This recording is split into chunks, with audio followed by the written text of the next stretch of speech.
Aujourd'hui, je vous propose de parler de la foi en ce quatrième jour de nos méditations. La foi, c'est finalement ce qui est au cœur de notre imitation de Jésus-Christ.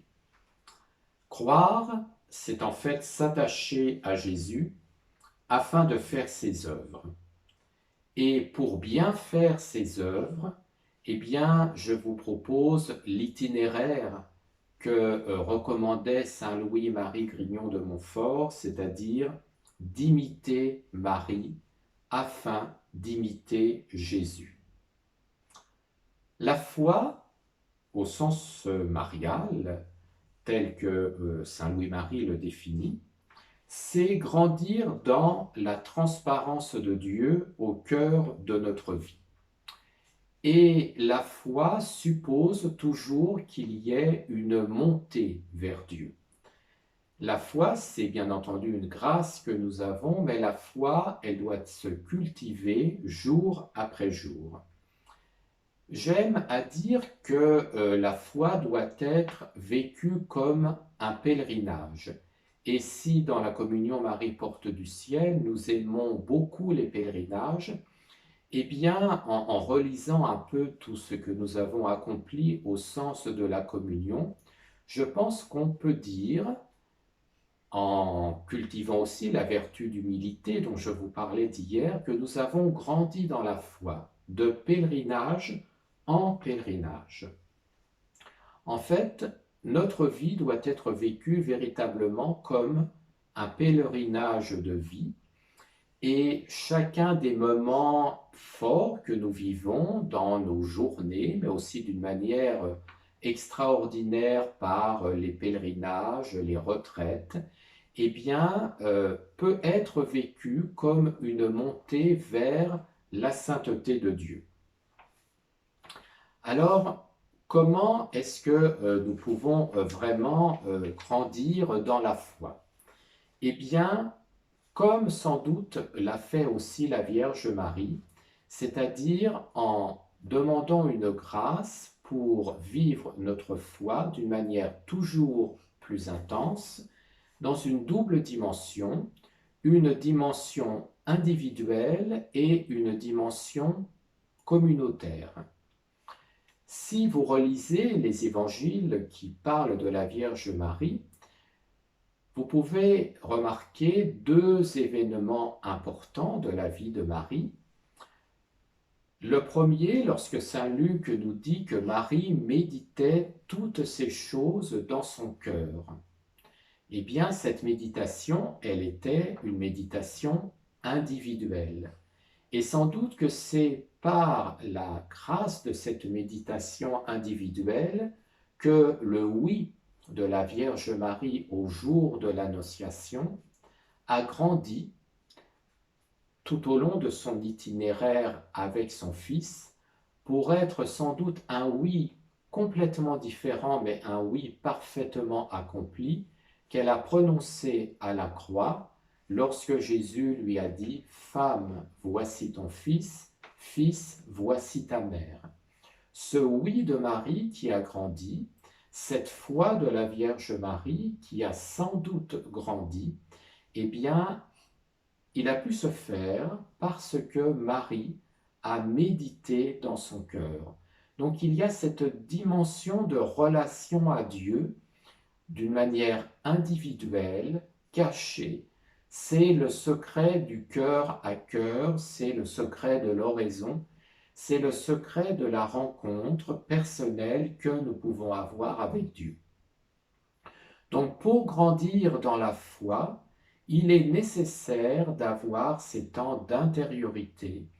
Il est nécessaire de prendre du temps pour dialoguer avec Dieu autour de la parole, autour aussi de tout ce qui peut nous aider en fait à mieux connaître Dieu qui agit au cœur de notre vie. Donc c'est cette dimension individuelle nécessaire. N'oublions pas aussi Jésus, qui c'est l'évangile que nous entendons au moment du mercredi des Cendres en entrant dans le carême, pour prier, eh bien, entre dans ta chambre, ferme la porte et prie ton Père qui est là dans le secret. Ça, c'est vraiment une clé importante pour grandir dans la vertu de foi. Et la deuxième dimension qui est importante, c'est la dimension communautaire. Et là encore, eh bien, dans cette dimension communautaire, on peut voir Marie lorsque elle est partie à Jérusalem avec Joseph, à la fois pour accomplir les rites de la purification, c'est l'évangile de la présentation, mais aussi lorsqu'elle est partie à Jérusalem dans l'épisode de Jésus à 12 ans, qui parle avec les docteurs de la loi, et bien là, Marie et Joseph accomplissaient un rite communautaire. Ils sont allés prier au temple. Eh bien, c'est ce que nous avons nous aussi à faire pour grandir dans la foi, c'est l'importance de notre vie ecclésiale, de notre vie en Église. On ne peut pas être uniquement chrétien tout seul, il faut aussi être chrétien en Église. Alors il y a cette dimension absolument fondamentale de l'Eucharistie qui est le sacrement des sacrements, qui est la source et le sommet de toute vie chrétienne, comme le rappelait le pape Jean-Paul II, le Saint-Pape Jean-Paul II.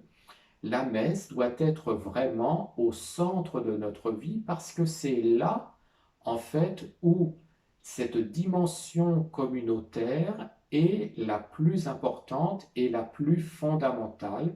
C'est là où nous refaisons nos forces spirituelles. Mais il y a aussi d'autres dimensions communautaires de notre vie ecclésiale. C'est par exemple lorsque nous nous retrouvons dans un groupe de prière, et je ne peux que penser à tout ce que nous essayons de vivre dans la communion Marie Porte du Ciel. C'est aussi ce que nous essayons de vivre par rapport à ces petites vidéos que nous vous proposons. Et aussi par notre WhatsApp par exemple, c'est de se dire, eh bien, il y a des frères et des sœurs qui prient avec nous, qui partagent des intentions de prière, qui proposent des petites vidéos, qui témoignent. Eh bien, c'est cette dimension aussi communautaire qui nous font grandir dans la foi. Parce qu'effectivement, la parole d'un frère, parce que une intention de prière, eh bien, vient ouvrir notre cœur à cette dimension communautaire et nous fait grandir dans notre relation avec Dieu. Donc, pour vraiment entrer dans cette imitation mariale de la vertu de foi, eh bien, nous avons à cultiver ces deux dimensions. La foi individuelle, intériorité, prière, lecture de la parole de Dieu, silence, prendre du temps pour soi. Mais pas forcément comme le monde nous y invite. Prendre du temps pour soi, c'est prendre du temps dans un cœur à cœur avec Dieu. Donc c'est cette dimension de la foi individuelle et de cette foi ecclésiale avec la messe. Alors en ce moment, nous en sommes un peu privés, mais nous pouvons quand même nous y associer par toutes les propositions qui sont faites sur notre chaîne YouTube ou que vous pouvez avoir sur KTO, c'est important, mais aussi toute cette dimension de foi communautaire autour de la prière du chapelet, de tout ce que nous pouvons vivre les uns avec les autres, même dans cette relation un peu éloignée que nous avons en ce moment, mais que nous pouvons cultiver parce que nous nous rejoignons par tout ce que nous propose effectivement la grâce des nouvelles technologies. Donc voilà, je voulais insister sur ces deux dimensions qui me paraissent absolument fondamentales et donc demander en ce nouveau jour du mois de mai, par notre prière du chapelet, cette grâce de grandir dans cette double dimension de la foi, foi individuelle et foi communautaire. Marie, Vierge ferme dans la foi, tu es restée fidèle au milieu des contradictions de ce monde, que nous demeurions forts dans la foi pour croire que l'amour aura le dernier mot sur le mal et la souffrance. Amen.